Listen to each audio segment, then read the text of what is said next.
inson to qarzini qaytarmagunicha jannatga kirmaydi. O'tgan juma amr ma'ruf soatlarida aytdik. Alloh taolo roza tutmagan bo'lsangiz, Allohning o'zi fazli, banda bilan Alloh o'rtasida bo'lgan ish.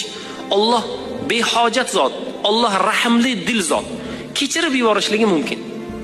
Namoz o'qimagansiz, gunoh qilgansiz, qanaqangidir gunohlar sodir qilgansiz, shariat ahkomlarini buzgansiz, Alloh kechirishligi mumkin.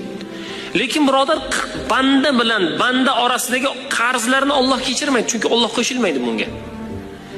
Banda keladi, "Ya Robbiy" deydi, "Mendan 100 ming qarzi bor edi." Bo'ldi, bugun 100 mingni to'lash qiyin emas bugun. Bir narsa qilib to'lasa bo'ladi.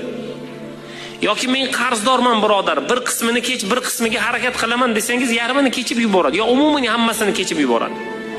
Lekin qiyomatda bo'lganda, "Ya Robbiy, mendan 100 ming qarz bor edi.